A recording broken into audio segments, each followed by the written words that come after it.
Yesu asifiwe. Ninakusalimu katika jina la Yesu popote ulipo, katika bara lolote, nchi yoyote, mikoa yoyote. Nikukaribisha tena katika kipindi chetu cha Hakuna Gumu. Langu jina ni rafiki yako Bishop Emmanuel Edward Siduje, askofu wa makanisa ya Ngome ya Makimbilio duniani. Karibu tena katika kipindi chetu hiki.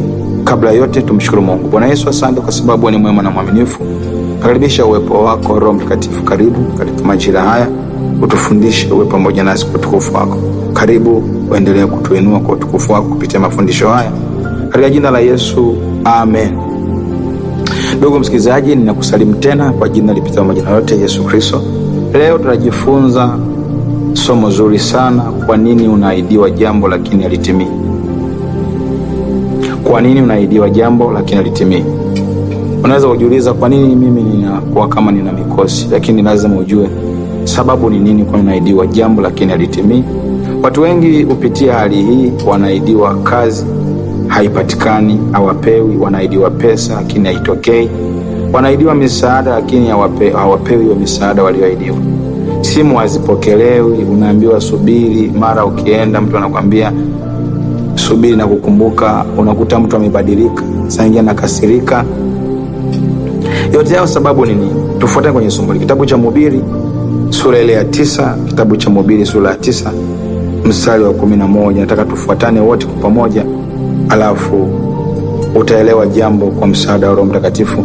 Nikarudi na kuona chini ya jua ya kwamba si wenye mbio washindao katika michezo, wala si waliohodari washindao vitani, wala si wenye hekima wapatao chakula, wala si watu wa ufahamu wapatao mahali, wala wenye ustadi wapatao upendeleo, lakini wakati na bahati wapata wote.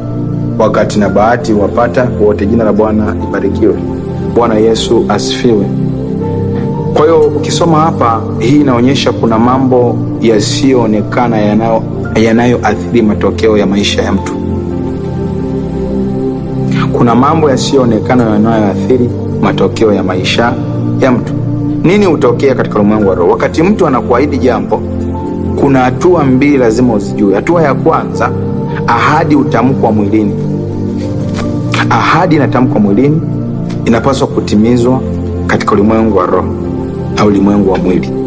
Anapotamka mwilini, lazima ushikilie kwenye ulimwengu wa roho ili kuweza kuona uthibitisho katika ulimwengu wa mwili. Katika hizi hatua mbili ndipo vita hutokea. Kitabu cha Danieli sura ya 10 mstari wa 12 hadi wa 13.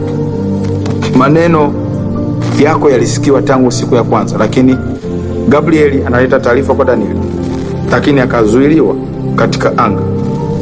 Alipozuiliwa, Mikaeli akaja akapigana vita, akamruhusu Gabrieli ashuke apeleke taarifa za majibu kwa Danieli, yeye akabaki vitani. Katika ulimwengu wa roho kuna anga 7 na mbingu 3. Anga ya 5 ni anga ya vita vya kiroho, na anga ya 7 kabla ya kufika kwenye mbingu ya kwanza una vita lazima itokee. Kwa lazima uwe makini sana na uwe mtu wa rohoni, uwe mtu wa maombi. Kwa pale unapofanya dhambi tu, unapomkosea Mungu, maana yake unaruhusu mfumo wa adui kufanya kazi na wewe. Unaruhusu mfumo wa adui kukutesa. Jina la Bwana litusaidie sana. Yesu akusaidie na Yesu anisaidie. Kwa jibu linakuja, lakini unaweza kukuta linachelewa, au unakuta mambo muhimu yanachelewa. Sasa nitakupa hatua 7. Kwa nini unashindwa kutimiza? Kwa nini unakubadilikia? Kwa nini unakuchelewesha? CV zako, barua zako za kazi, nafasi yako ni ya kwako, kwa umeshaidiwa, lakini kusaini tu karatasi ili uweze kwenda kukaa kwenye hicho kiti, kwenye nafasi, inakuwa ni changamoto. Kwa nini? Changamoto inakuwa ni nini? Bwana Yesu atusaidie sana.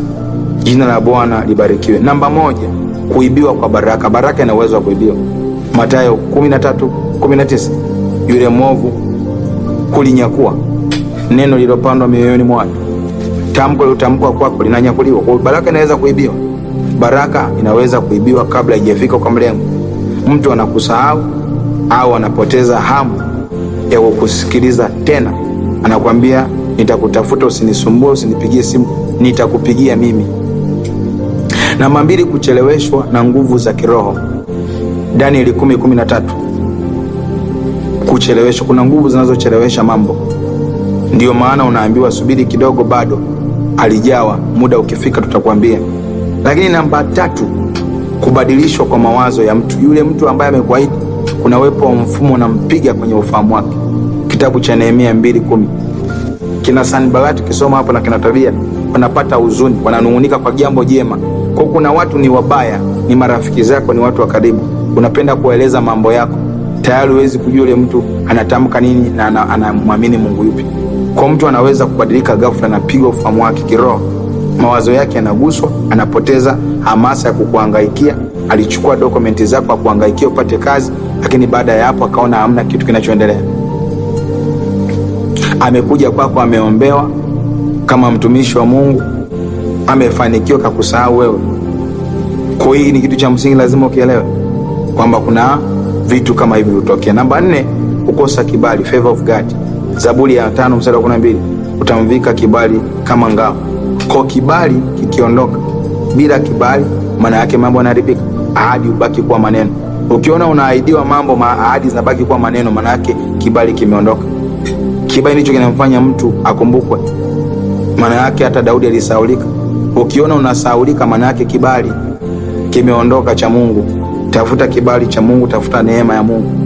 Jina la Bwana libarikiwe. Bwana Yesu asifiwe. Namba 5, madhabahu na laana za kifamilia. Kuna watu katika familia zao wana hizi roho za kurudishwa nyuma, roho za kukataliwa, roho za kusahaulika, roho za kutokusaidia. Unashangaa yule mtu ameahidi kukusaidia, anafilisika, mara anakabwa na majambazi, anapata majanga. Niliwahi kuhudumia familia moja, wao kiwasaidia hata chakula unapata majanga. Siku moja naiombea hiyo familia, pepo zinasema hawa watu hawatakiwi kusaidiwa. Sasa chanzo ilikuwa ni nini? Chanzo inasemekana kwamba kuna wazee walikuja mjini kutafuta, wakakosa chuja kutafuta, wakaapa, wakasema hakuna atakaye kwenye kizazi chetu, hatutambariki mtu atakaye kuja mjini. Kwa unakuta na mtu amekuja mjini utangia 94, 93, 92, hata mali anapoenda unaweza ukacheka. Pesa anapata, lakini ukimwambia inapoenda inaishia kwenye magonjwa, inaishia kwenye misiba, inaishia kwenye matatizo. Bwana Yesu atusaidie sana. Jina la Bwana libarikiwe. Kwa unakuta kwenye familia, fuatilia katika kuvunja vifungo vya familia. Wengi wameokoka, lakini hawataki kufuatilia historia ulikotokea kuna nini, kuna mambo gani kwenye hiyo historia ulikotokea, kwenye asili ya kabila lako au familia huko. Ni kweli damu ya Yesu inafuta, lakini lazima utamke kunyochoka kwamba kuanzia leo kwa kinywa changu ninatamka ya kwamba haya hayatatokea katika familia yangu tena. Kwa unapotamka mambo yanakuwa vile ulivyotamka. Kwa kuna mizunguko ya kukataliwa, kuna mizunguko ya umaskini, kuna mizunguko ya mahusiano kuvunjika, mizunguko ya kunyanyaswa, mizunguko ya kudhalilishwa, mizunguko ya kuonewa, yani mpaka unahisi katika maisha yako wewe umekuwa ni mtu mwenye mikosi. Namba 6, kutoa ahadi bila uaminifu. Asili ya mtu. Mhubiri 5:5, afadhali usiweke nadhiri kuliko kuweka na usiondoe au usitekeleze. Si kila mtu ana nidhamu ya kutimiza alichoahidi. Kuahidi kwa hisia, hawana uwezo wa kutimiza. Kwa hii swala pia ulijue, kuna watu kweli wana uwezo wa kufanya jambo kwako, lakini wanaahidi kwa hisia. Umemfanyia jambo kafurahi, anaahidi, yani nakwambia nitakufanyia kitu fulani, au mwisho wa siku atimize chochote. Sasa unatakiwa kufanyaje? Unatakiwa kumkamata, kamata jina lake. Ukishamkamata jina lake, anza maombi ya kufunga. Sasa amekuahidi, si amesema, mwambie Mungu nimemleta huyu mtu. Kama ni tabia yake ya kuahidi watu wengine hawatimizi, mimi atatimiza. Fanya maombi ya commandment prayer. Command it kwenye ulimwengu wa roho. Sema ninaamuru katika jina la Yesu, lazima atafanya, kwa sababu ni maneno yake ametamka, na kamata kinywa chake na maneno yake na atayatimiza. Ukiwa mtu wa namna hiyo, kuwaombea watu, kuwatamkia maneno mema, ombea biashara yake, ombea pale aliposema atapata chanzo cha hiyo fedha akilete. Bwana Yesu tusaidie sana. Jina la Bwana libarikiwe. Namba 7, wivu na upinzani wa kiroho. Zaburi ya 41:5, adui zangu uniambia mabaya. Wivu unaweza kuzuia mambo, watu au nguvu za rohoni hazitaki ufanikiwe. Kwa ni lazima uangalie, kuna watu wana wivu na wewe umewaelezea, jambo halijatokea, umejifafanua. Kwa nini usifiche? Kwa nini uongee? Usiongee jambo kabla halijatimia. Kuwa mtu wa siri, tunza siri. Usiwe mtu wa kuongea unajua mimi ndio hivyo. Hapana, kuwa mtu wa siri. Bwana Yesu asifiwe. Usiongee jambo likiwa bado halijatimia. Unatafuta vita, unatafuta ugomvi, unatafuta kukwama. Bwana Yesu tusaidie sana. Kwa nini hawapokei simu au anasema subiri? Hii inaweza kuwa ni matokeo ya moyo wao umebadilishwa kiroho, wamepoteza hamu bila wewe kuelewa. Kuna upinzani katika ulimwengu wa roho, unahisi uzito au kusita, wao wenyewe wanahisi uzito. Kibali chako kimezuiwa kwenye ulimwengu wa roho, wanakuona kawaida tena, wakoni kama walivyokuwa wanakuona mwanzo. Wameingiwa na hofu au mashaka. Kwa hiyo kuna roho zinaanza kuachilia mashaka na hofu ndani yao, wanajiondoa taratibu. Hii inaonyesha vita ipo katika ulimwengu wa roho, si tu maamuzi ya kawaida, bali kwenye ulimwengu wa roho. Bwana Yesu atusaidie sana. Jina la Bwana libarikiwe. Sasa unaweza kujiuliza swali, sasa mchungaji, nafanyaje hizo roho? Mimi ndio muhanga wa hizo roho. Kuna kanuni zangu 5 hapa za kusaidia. Kanuni ya kwanza, omba urejesho wa kibali. Mithali sura ya 3:4. Omba urejesho wa kibali. Lakini namba 2, vunja kila kizuizi cha kiroho. Hata ucheleweshe vipi au akuchelewesheje, lakini kataa, vunja kila kizuizi, kata ucheleweshwaji ulimwengu wa roho. Namba 3, tamka ufufuo wa ahadi. Fufua kila ahadi zitimie, kila nabii ulizotabiriwa, ulizotamkiwa. Jifunike kwa damu ya Yesu. Namba 4, jifunike kwa damu ya Yesu. Linda baraka zako kwa kufunika kwa damu ya Yesu. Zifunike hata kama bado hazijatimia, tamka zifunike. Namba 5, weka imani na uvumilivu, usikate tamaa. Bwana Yesu asifiwe. Habakuki sura ile ya 2:3, maono yatatimia. Amen. Maono yatatimia. Bwana Yesu asifiwe. Kwa wakati wake. Kwa kufika hatua, zingatia hizo kanuni 5, utaanza kuona kuna mabadiliko na hakuna linalomshinda Mungu. Jina la Bwana libarikiwe. Bwana Yesu asifiwe. Weka mkono kifuani, sema Bwana Yesu, ninakuja mbele zako, ninaomba unisamehe.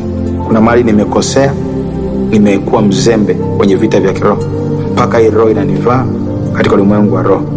Kila ahadi iliyopewa na imekwama, na ifufua kwa jina la Yesu.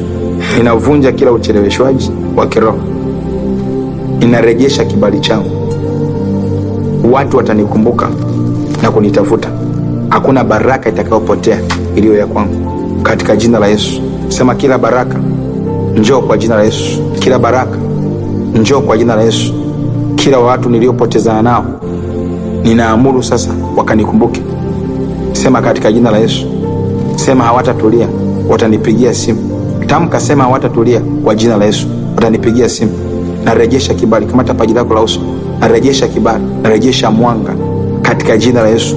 Nyota, pembe za nyota yangu, malango ya nyota yangu nayafungua. Sema, nayafungua. Sema, kwa jina la Yesu nayafungua. Sema, kwa jina la Yesu nayafungua. Sema, natumia damu ya Yesu, nafuta kila madai, kila nyaraka, kila kilichoandikwa kinyume na mimi kwa jina la Yesu. Kila silaha haitafanikiwa. Sema, ninakanyaga kila roho na nguvu za giza. Kuanzia sasa mimi sio mtu wa kawaida. Mimi sio mtu wa kawaida kwa jina la Yesu. Katika jina la Yesu. Tulia nikuombe. Nyua mikono yako juu. Baba, katika jina la Yesu, asante kwa ajili ya msikilizaji huyu, pia mpa neema na wakati huu. Ninasimama kinyume na kila roho za kuzimu.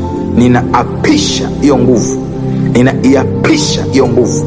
Chomoka, achia. Chomoka, achia. Hiyo roho ikuachia. Ninaiapisha hilo vazi. Teketea kwa jina la Yesu. Achia maisha yake. Achia nafasi yake. Achia kilichopotea kwa jina la Yesu. Hiyo alama ya kuahidiwa vitu bila kutimia, ribo shakarabayanda, ninaapisha. Ninakutabilia ufunguliwe. Haya, pokea ufungulivu wako kwa jina la Yesu. Hiyo roho itakaa tena. Haya, unafunguliwa sahihi. Kibali kinatokea na unapigiwa simu. Wewe unaishiriki maombi haya, unapigiwa simu. Unapigiwa simu sahihi. Ninaibariki hiyo simu. Ninaifungua hiyo simu. Kila aliyekusahau hatatulia, hatalala, hatalala, hatalala, hatalala popote. Roho ya kusaulika, roho ya kusaulika, roho ya kuahidiwa vitu vitimii, katika jina la Yesu. Ninakata kila kuta, ninaangusha kila Goliati, ninaangusha kila Farao aliyesimama mbele yako. Kila ahadi uliyoahidiwa inafufuliwa. Naifufua hiyo ahadi, naifufua hiyo ahadi kwa jina la Yesu. Naifufua kwa jina la Yesu, naifufua. Ninaachilia moto, moto, moto, moto, moto, moto, moto. Kila roho, kila moto, moto, moto, moto, kila roho, kila mifumo, rika shakarabayanda, rekeketeke sakata, reketeke poko shakata, kwa moto lao, kwa moto lao, kwa moto lao, roko moko shakayaka, yakatakapa, yanda baraba shekeri masika, kwa moto lao, moto lao, moto lao. Kuna kibali kinatokea hapo. Kuna mtu mwingine mikono yake na kufa ganzi, miguu na kufa ganzi, anasikia moto na waka kwenye utosi, oriba shaka na makaraba koria. Ninakufungua, ninakufungua katika jina la Kristo. Funguliwa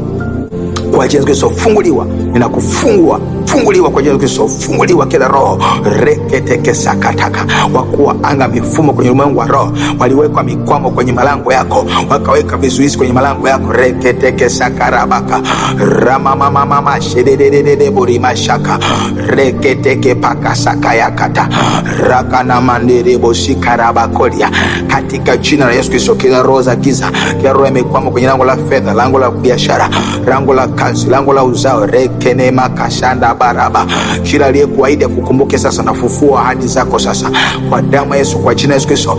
Ninakufufua, ninakufufua, ninakufufua.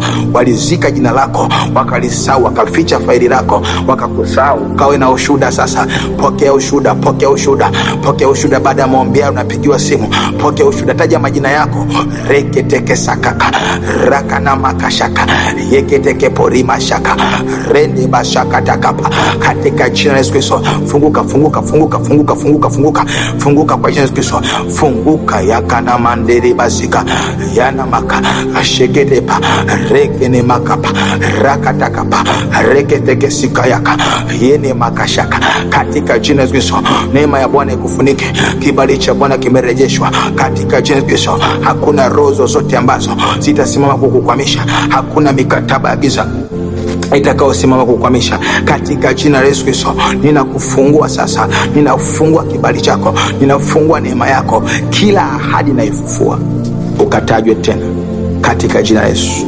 Bwana akutaje, Bwana akuinue, akakuinue, ukainuliwe, ukainuliwe. Natangaza kuinuliwa kwako, natangaza uzima wa Kristo ndani yako, natangaza kuinuka tena, natangaza kufunguliwa kwako kuanzia sasa. Bwana akupe neema, Bwana akupe hatua sasa, Bwana akupe kuinuka tena katika jina la Yesu. Kuanzia sasa umefunguliwa, kuanzia sasa umekumbukwa. Usiache kutoa ushuhuda katika jina la Yesu, amen. Ndugu msikilizaji, Mungu akubariki wewe ambaye umekuwa katika kipindi hiki na umejifunza jambo. Usiache kutoa ushuhuda kupitia kipi umejifunza na kipi Mungu amefanya, ili tumtukuze Mungu kwa pamoja. Ikiwa unapenda kunipigia kwa ajili ya maombi na ushauri, unaweza ukapiga 0789950580, 0789950580. Popote ulipo, Mungu akubariki, Mungu akutendea mema, Mungu akutunze. Amen. Mafungo yamekatika, dhambi haina nguvu tena.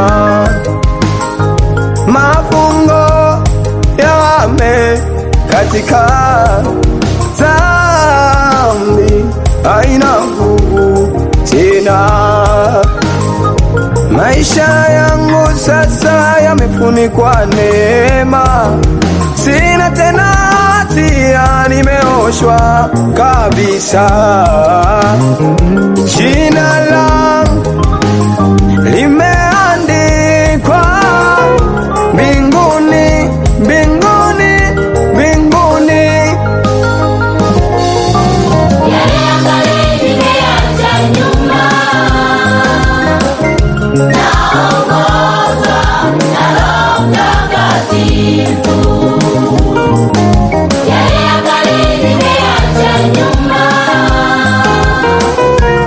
naongozwa na Roho Mtakatifu. Nimeoshwa, nimesamehewa, damu ya Yesu yanitakasa. Nimezaliwa mara ya pili, sasa ni mpya. Haleluya.